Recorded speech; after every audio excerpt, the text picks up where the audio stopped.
also meet at a time when India is confronting the challenge of terrorism, one that is a shared threat to the international community.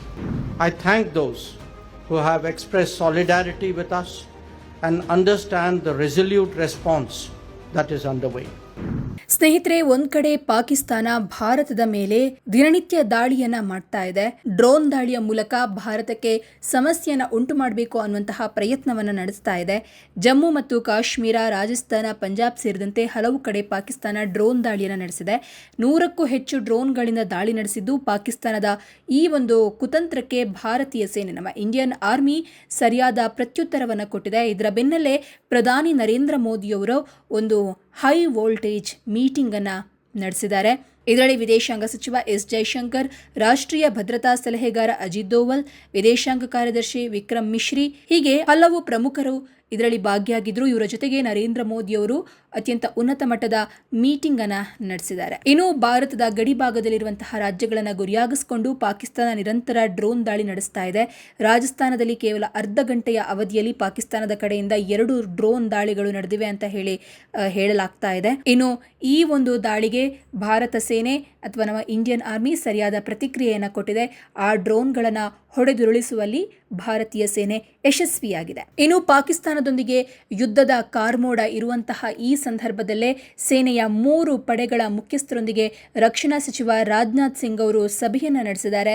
ಈ ಸಭೆಯನ್ನು ನಡೆಸುವ ಸಂದರ್ಭದಲ್ಲಿ ಅವರ ಮುಖದಲ್ಲಿ ನಗು ಇರುವಂಥದ್ದನ್ನು ನೀವು ಕಾಣಬಹುದು. ಅಂತ ಹೇಳಿದ್ರೆ ಪಾಕಿಸ್ತಾನಕ್ಕೆ ನಮ್ಮ ಭಾರತೀಯ ಸೇನೆ ಯಾವ ರೀತಿಯಾದ ಪಾಠವನ್ನು ಕಲಿಸ್ತಾ ಇದ್ದಾರೆ, ಜೊತೆಗೆ ಪಾಕಿಸ್ತಾನಕ್ಕೆ ಎಷ್ಟು ಇದು ನಷ್ಟ ಆಗಿದೆ ಅನ್ನುವಂಥದ್ದನ್ನು ಚರ್ಚೆ ಆಗಿರುವಂತಹ ಒಂದು ಸಾಧ್ಯತೆ ಇರೋದ್ರಿಂದ ರಾಜನಾಥ್ ಸಿಂಗ್ ಹಾಗೆ ಸೇನೆಯ ಪ್ರಮುಖರ ಮುಖದಲ್ಲಿ ಮಂದಹಾಸ ಬೀರಿರುವಂತಹ ಸಾಧ್ಯತೆಗಳನ್ನು ಕೂಡ ನಾವು ಇಲ್ಲ ಅಂತ ಹೇಳಕ್ಕೆ ಆಗಲ್ಲ. ಇನ್ನು ಪಾಕಿಸ್ತಾನದೊಂದಿಗೆ ನಡೀತಾ ಇರುವಂತಹ ಕದನ, ಜಗಳ, ಉದ್ವಿಗ್ನ ಪರಿಸ್ಥಿತಿ ಮಧ್ಯೆ ರಕ್ಷಣಾ ಸಚಿವ ರಾಜನಾಥ್ ಸಿಂಗ್ ಅವರು ನಿನ್ನೆ ಬೆಳಗ್ಗೆ ಸೌತ್ ಬ್ಲಾಕ್ನಲ್ಲಿ ಭೂಸೇನೆ, ನೌಕಾಪಡೆ ಮತ್ತು ವಾಯುಪಡೆಯ ಮುಖ್ಯಸ್ಥರೊಂದಿಗೆ ಉನ್ನತ ಮಟ್ಟದ ಸಭೆಯನ್ನು ನಡೆಸಿದ್ದಾರೆ.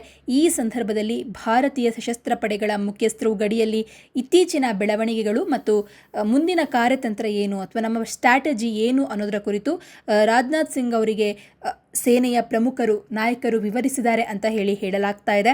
ಏನು ನಿನ್ನೆ ರಕ್ಷಣಾ ಸಚಿವರು ಆಪರೇಷನ್ ಸಿಂಧೂರ್ ಅಡಿಯಲ್ಲಿ ತೆಗೆದುಕೊಂಡಂತಹ ಮಿಲಿಟರಿ ಕ್ರಮದ ಬಗ್ಗೆ ವಿರೋಧ ಪಕ್ಷದ ನಾಯಕರಿಗೆ ವಿವರಿಸಲಿಕ್ಕೆ ಕೇಂದ್ರ ಸರ್ಕಾರ ಕರೆದಿದ್ದಂತಹ ಸರ್ವಪಕ್ಷ ಸಭೆಯನ್ನು ಉದ್ದೇಶಿಸಿ ಮಾತನಾಡಿದ್ದಾರೆ ಅಂತ ಹೇಳಲಾಗ್ತಾ ಇದೆ. ಇನ್ನು ಇತ್ತೀಚಿನ ವರ್ಷಗಳಲ್ಲಿ ಅತ್ಯಂತ ವಿಸ್ತಾರವಾದ ಭಯೋತ್ಪಾದನಾ ನಿಗ್ರಹ ಕಾರ್ಯಾಚರಣೆಗಳಲ್ಲಿ ಇದು ಕೂಡ ಒಂದು ಅಂತ ಹೇಳಿದ್ದಾರೆ. ಇನ್ನು ಗಡಿಯುದ್ದಕ್ಕೂ ಭಯೋತ್ಪಾದಕ ಶಿಬಿರಗಳು ಮತ್ತು ಮೂಲಸೌಕರ್ಯಗಳ ಮೇಲೆ ಗುರಿಯಿಟ್ಟು ನಡೆಸಿದಂತಹ ದಾಳಿಗಳಲ್ಲಿ 100ಕ್ಕೂ ಹೆಚ್ಚು ಭಯೋತ್ಪಾದಕರನ್ನು ಹತ್ಯೆ ಮಾಡಲಾಗಿದೆ ಅಂತ ಹೇಳಿ ರಾಜನಾಥ್ ಸಿಂಗ್ ಅವರು ಹೇಳಿರುವಂಥದ್ದು. ಇನ್ನು ಆಪರೇಷನ್ ಸಿಂಧೂರು ಇನ್ನೂ ಕೂಡ ಮುಗ್ದಿಲ್ಲ, ಮುಂದುವರಿಯುತ್ತೆ. ಪಾಕಿಸ್ತಾನದಿಂದ ಯಾವುದೇ ಪ್ರಚೋದನೆ ಅಥವಾ ಏನಾದರೂ ಗಲಾಟೆ ಆದರೆ ಅದಕ್ಕೆ ಪ್ರತಿಕ್ರಿಯಿಸಲಿಕ್ಕೆ ನಮ್ಮ ಭಾರತೀಯ ಸೇನೆ ತುಂಬ ಜಾಗ್ರತೆಯಿಂದ ಇರಬೇಕು ಅನ್ನುವಂಥದ್ದನ್ನು ಒತ್ತಿ ಹೇಳಿದ್ದಾರೆ.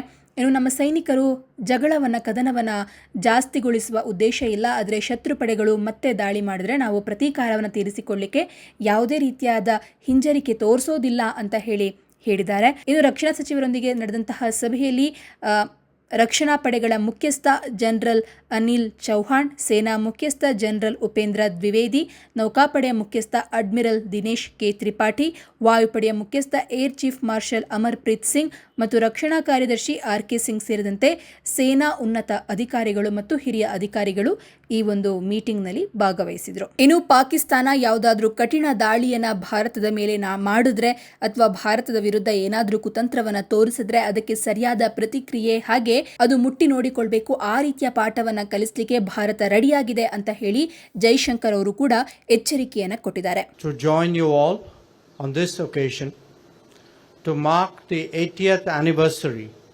of the victory in the war over fascism in 1945. It is hard to overstate the importance of such a momentous event, one that laid the foundation for the current world order. The contribution that Indians made to this defining event is well known. It ranges from the Burma, North Africa, and Italy campaigns to the Persian corridor to the Soviet Union, and the hum to join you all on this occasion to mark the 80th anniversary of the victory in the war over fascism in 1945. It is hard to overstate the importance of such a momentous event, one that laid the foundation for the current world order. The contribution that Indians made to this defining event is well known.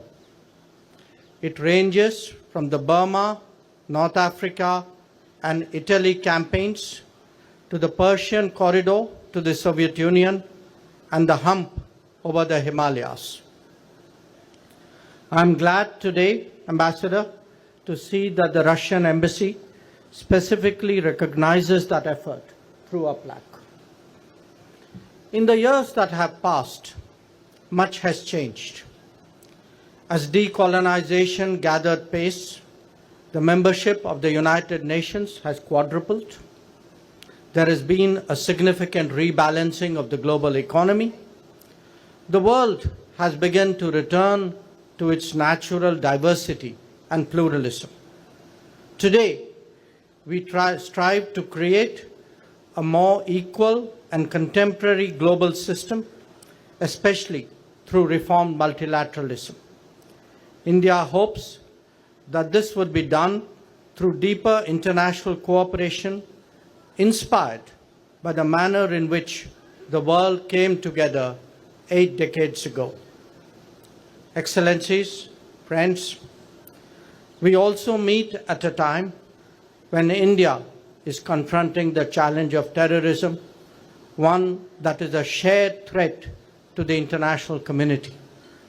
I thank those who have expressed solidarity with us and understand the resolute response that is underway. Friends, today is an occasion for hope and optimism, as also for remembrance, underpinned by the conviction that international cooperation is even more important than ever before. It is an endorsement of our diplomatic endeavors, be they bilateral, regional, or multilateral. I take this opportunity to wish you all the very best in the times ahead, and I thank you, Ambassadors, Excellencies, for the privilege and the invitation today to join you all at this celebration. Once again, I thank you for your attention.